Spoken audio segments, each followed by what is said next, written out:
Boa noite, está começando mais uma edição do Jornal Família Cristã. E nesse mês, iremos falar para você a história de um milagre.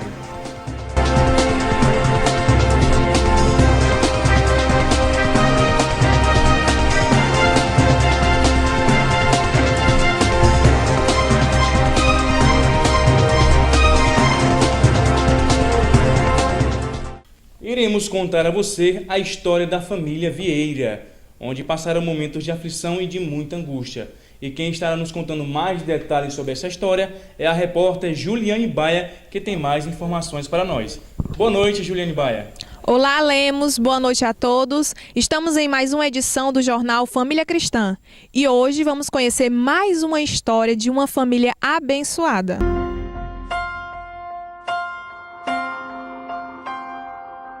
E venha comigo conhecer os detalhes dessa história, a história de um milagre. Um milagre. Eu precisava de um. Mas o amor de Deus não nos escolhe pelo que somos, mas pelo que Ele pode ser em nós. Passar pelo vale da sombra da morte nos faz amar melhor, querer aproveitar cada momento da vida, sabendo que tudo o que temos é o hoje e o agora. O amanhã pertence a Deus. Nós estamos aqui na casa dessa família abençoada e hoje nós vamos conhecer a história, o processo que essa família passou para hoje estarem aqui, né? Irmã, nos conte um pouco do milagre que Deus fez na sua vida. Bom, a gente vai tentar resumir um pouco do que aconteceu, né? Eu tive um problema comum, que muitas pessoas conhecem, que foi um problema de vesícula, que eu fiz uma cirurgia de vesícula. E ela não foi bem sucedida, teve um erro médico que aconteceu na hora da cirurgia da vesícula. O médico deixou migrar um cálculo da vesícula para o pâncreas e isso me ocorreu, quase que eu perdi a vida. Eu tive uma pancreatite biliar grave e aí eu tive que ficar internada 3 meses no hospital para poder tratar dessa pancreatite, para retirar o cálculo que estava no pâncreas. E eu tive que passar por 2 cirurgias depois do pâncreas. E foi feita uma necrosectomia, que foi tirada uma parte do pâncreas.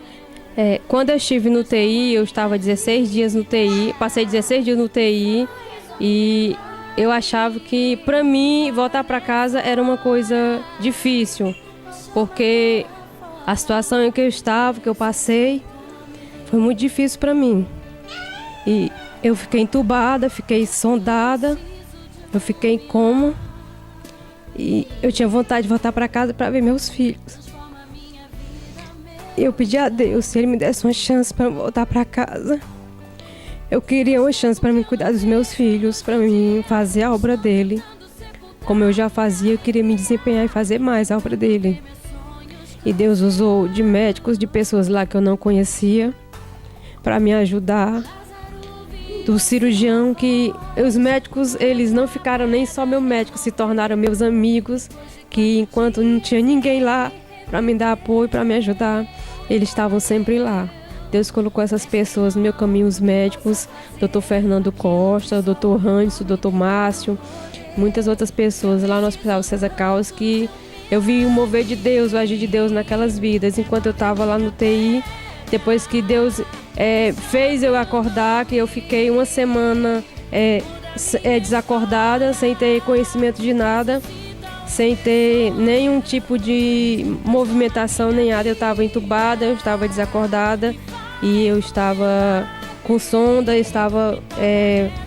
não me alimentava porque eles fazem um tipo de uma alimentação que é um líquido que eles usam no corpo da gente. Porque você não pode comer, que no meu caso era uma pancreatite grave, o pâncreas ele solta um suco gástrico que ele desfaz a comida. E nesse caso, o meu pâncreas ele estava se autodestruindo, aí foi preciso cortar um pedaço do pâncreas, foi feita uma necrosectomia, cortado um pedaço do pâncreas. E então hoje foi tirada a vesícula, foi tirada uma parte do pâncreas e eu graças a Deus, já estou me sentindo bem. Nesse momento, vamos conversar com o esposo da irmã Josenira, o irmão Francisco Vieira, conhecido carinhosamente por todos da igreja como irmão Raimundinho, e ele vai nos contar um pouco de todo o processo também que ele teve que passar durante essa prova. Foi assim, porque quando ela foi pro hospital, eu tive uma dificuldade, né? Porque eu cuidando dos meninos só e não tinha ninguém assim para ajudar, para vir fazer as coisas. Mas depois apareceu alguém assim da família, né? Mas foi muito difícil para mim, porque é uma correria. Porque deixar os meninos no colégio, arrumar bem cedinho, né? Porque tem o outro, o mais velho, que é o Daniel. Aí o Davi é mais pequeno, não pode fazer as coisas. Mas eu, assim mesmo, eu tomava de conta deles dois só, deixava no colégio, voltava para casa, só não podia trabalhar mais. Mas preocupante, porque além de preocupar com os meninos, eu estava me preocupando com ela no hospital, né? E cada vez que eu ia lá, muitas vezes um dia, outro não, e ficava difícil, porque eu via ela assim, um momento tão assim decadente assim, né? Ia perdendo peso. Quando ela passou quase um mês no hospital da Messejana, eu vi a dificuldade, porque quando eu deixei ela lá, eu deixei de um jeito. Quando eu voltei, vi outro. Ela pesava muito e para ela tomar banho num banheiro, precisava eu levar, né? Então eu ficava preocupado, porque não tinha ninguém assim para ficar com ela. Então ela chorava muito, pedia para que eu não deixasse ela, não abandonasse ela no hospital. Mas nunca isso passou pela mente, que chegar ao ponto de eu abandonar a minha esposa, né? De sair do lado dela e dos meus filhos. Foi muito difícil para mim e eu consegui porque Deus tem me dado a vitória, né? Eu confiei em Jesus, coloquei em prática o que eu tinha, que é a fé, né? A autoridade que Deus me deu como ministro da palavra, né? Muitos me conhecem aqui na igreja que eu congrego. Como eu sou um ministro da palavra, eu tenho a autoridade que o meu Deus tem me dado. Então, eu pedi oração aos irmãos nas igrejas, onde as igrejas que eu ia pregar, levava os dois meninos, era dificultoso, o menino correndo, mas estava ali, né, tentando chegar ao ponto de eu ser uma pessoa que todo mundo me vesse diferente. Eu creio que isso, além deles me ver, Deus estava me vendo, né, o aperreio, né, do que estava acontecendo com a minha vida. Eu quero dizer para vocês que eu achei difícil, né, para ela voltar. Só o problema é que eu tinha uma promessa. Deus tinha falado para mim que ela ia voltar. Eu estava orando às 3 horas da madrugada. Como eu posso dizer isso, né, que nós todos vamos acreditar. É uma fé que eu tenho e conheço o Deus que eu sirvo. Eu estava orando 3 horas da madrugada, o anjo chegou um homem de branco e colocou a mão no meu ombro e disse: meu servo, eu vim enviado do trono de Deus. Eu sou o anjo que estou diante dele e vim entregar o recado. E diga à congregação que você pregar, que ela vai dar testemunho, que era no mirador que eu estava ajudando o presbítero irmão Mário.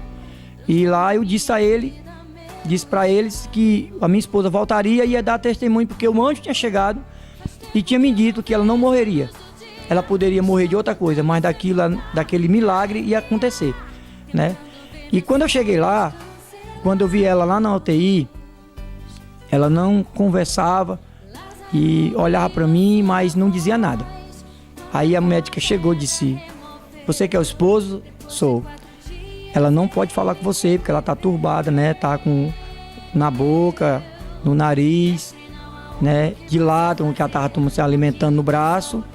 E tá cheia de fiação sob cima dela, né? Aquelas coisas que colocam. E eu fiquei com aquela vontade de chorar, mas eu tinha que aguentar, porque a médica pediu para que eu não chorasse perto dela. Mas só Deus sabia do meu coração, e eu sabendo que eu ia perder ela, né? Mas eu fiquei orando. Aí naquela hora tinha um irmão orando, né? Tinha um irmãozinho lá, que toda vez que eu chegava lá, o irmão colocava a mão assim e ficava orando. E ele colocou a mão sobre ela assim, e eu intercedi e pedi a Deus para Deus tirar ela de lá. Aí foi na hora que ela se mexeu, aí a médica me chamou assim: olha, não vai, eu vou trazer aqui um papel e vou colocar naquelas pranchetas, né? Plancheta. E eu vou colocar, eu vou fazer aqui o ABCD todinho para ela conversar com você. Ela não, vamos ver que ela conversa. Aí ela falou para ela, né? Dona Josina, o seu esposo está aqui, ele quer falar com você. O que você tiver para conversar, pergunta a ele, você coloca a mão, bota o dedo nas letras e eu vou fazendo as palavras para me ler para ele. Aí foi isso que aconteceu. Aí a mulher, a enfermeira, colocava o papel assim perto dela e ela mexia. Aí no papel, toda a letra que ela apontava com o dedo, ela era a palavra que vinha, que a enfermeira lia para mim, né? E ela dizia assim, perguntava pelo Daniel, primeiro ela perguntava pro Daniel, como é que o Daniel estava. Depois perguntava pelo Davi, né? A tristeza maior foi na hora que ela me perguntou que se eu ia abandonar ela, né? E eu disse que não. Todas as falhas, todos os momentos de nós, eu não era covarde de abandonar, né? Eu sei que é difícil. Toda vez que eu falo essa história, vem uma coisa assim de eu me lembrar, né? Porque ela pode até achar eu falho, né? Mas eu quero dizer para vocês que eu nunca pensei de abandonar, né? Meus filhos e ela. Isso aqui não é falsidade, porque eu estou na frente de uma câmera, né? Mas ela sabe disso. Porque se fosse para abandonar ela, eu já tinha abandonado há muito tempo, né? Já tinha deixado. Porque teve motivo, mas não é isso. Que é o motivo de todo casal discute, né? No momento que de algumas coisas que eu ter falhado, a esposa chama a correção. Muita gente pensa que a gente quer ser imperoso, achando que é o melhor, quer ser mais do que a esposa, mas a gente tem de deixar Deus trabalhar na vida da gente. Eu agradeço a Deus pela minha mãe ter voltado para casa, que eu estava muito com saudade dela, né? Eu agradeço muito a Deus. Eu vou contar pra todo mundo que Deus fez por mim. Eu vou contar as maravilhas de Deus. Deus restaurou a minha vida, me deu uma voz para minha geração, um milagre. Eu precisava de um milagre quando os homens não puderam me atender. Oh, um milagre. Eu precisava de um milagre quando tudo parecia escuridão. E quando mais eu precisava... E essa é mais uma história do verdadeiro amor que vem de Deus. Obrigado ao Jornal Família Cristã por participar de mais uma edição. E é com você aí, irmão Lemos, no estúdio. Obrigado, Juliane Baia, por suas informações. Diante desses relatos, o que podemos dizer é que Deus existe. Envergonha a incredulidade e a ciência, e a família Vieira é prova do poder de Deus. Queremos agradecer por sua atenção. Que Deus abençoe a sua família. Até o próximo programa. Boa noite.